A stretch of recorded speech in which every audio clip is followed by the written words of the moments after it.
Well, Gary, I think we have a special guest today. Yes, we do, Commissioners. Congressman Earl Blumenauer is here visiting the county this morning, and we welcome him to come forward and share a few words, please. Thank you for taking the time to come out and see us here in beautiful Clackamas County on this sunny day, it's always sunny in Clackamas. Always sunny in Clackamas County. Well, I appreciate your courtesy in permitting me to join you this morning. It's been my privilege for my entire tenure in Congress to have represented various portions of Clackamas County over the years. It's maybe 90% of the land area and about maybe 35% of the population that varies. But the commitment to work cooperatively with the county is one that I feel very strongly about.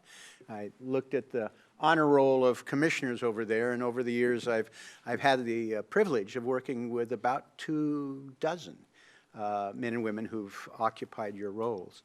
And we've all remarked, and I think it's something that is not widely appreciated enough, that for all intents and purposes, Clackamas County is the best approximation of Oregon. The diversity that you have in terms of the population, the economic base, you have working class neighborhoods, you have high-end, you have a wide range of economic activities, the natural resource, the agriculture. It really does reflect what Oregon is and Oregon's past and its future. I am pleased to be able to work with you as we move forward so that hopefully the federal government is the partner you deserve. You have a lot of federal managed land in the county. There is interaction with a variety of programs that you rely on. I've got to somehow stop this machine. I really apologize. We can't hear it. Oh, I hate these things. And I'm so technologically challenged. I just got a new one, and I'm not doing a good job turning it off. It is now off.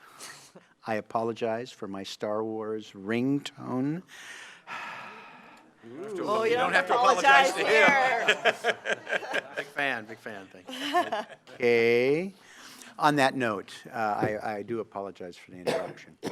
We've had an opportunity to spend time earlier this morning with your team dealing with the housing challenges that you have that reflect both the metropolitan regions.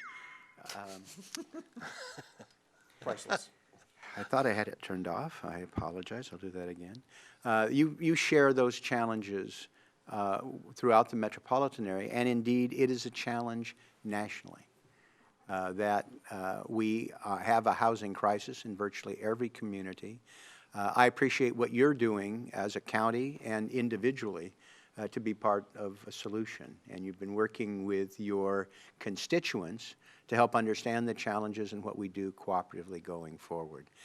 I suspect there's nothing that greater epitomizes the overall challenge we face than being able to make sure that all our citizens have a place to sleep tonight. They have an opportunity to have stable housing. They have an opportunity to be part of the wealth-generating mechanism, which is home ownership, which is the source of most middle-income family wealth in the United States, as a path to the middle class. We have put out a recent report on what the federal government should do, because partnership is something that you are doing a great job with people in the metropolitan areas. And as I look at the honor roll and think back over the years, it hasn't always been sweetness and light and harmony in the metropolitan area. But I will say that I have never seen more cooperation than I've seen with your fellow county commissioners in major jurisdictions, and a commitment to working together to solve the problems. You need a federal partnership that keeps up its end of the obligation, whether it's housing, transportation, management of public lands. And I look forward to our being able this year to be able to help spotlight things together that we want to make a difference with that federal partnership, and with a new Congress and a new administration, be able to make more progress. But in the meantime, we're all in it together. We're trying to communicate potential solutions, understanding. A lot of what you work on a daily basis appears to some people to be counterintuitive, because they're a whole host of things that you don't have total control over. There's great complexity, mixing of funds, conflicting mandates, and of course, your constituents sometimes have different views amongst themselves that you have to navigate. But I look forward to being your partner. I appreciate the courtesy today.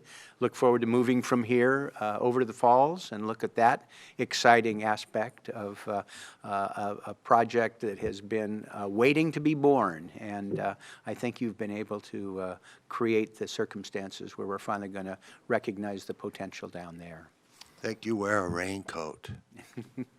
Oh, yeah, he'll get wet. Any additional comments? Well, I just wanted to thank the congressman for his quiet listening this morning. It's wonderful to have someone like you who really embeds what the needs are of the county, and we appreciate that. And I'm going to let my colleagues know that I am accompanying Congressman Blumenauer to the Falls. This morning, both Commissioner Savas and I serve on the Willamette Falls Legacy Project. But I wanted to say goodbye to this man because it's his last day on the Housing Authority. One more meeting. Oh, one more next week? Okay, so I'll say goodbye now and again next week then. Thank you. Okay. Paul? I just want to recognize that I appreciate your advocacy in Washington, D.C. for transportation funding. We haven't really got where we want to get yet, but you have been a stalwart supporter of trying to get that key transportation funding. I just want to say that I was, impressed by the passion you bring to the table there, as well as Congressman DeFazio as well. So we're pleased and I think somewhat happy that you're there fighting on our behalf. All right, well, thank you very much, and may the force be with you. Thank you, Mr. Chairman. It's always a pleasure.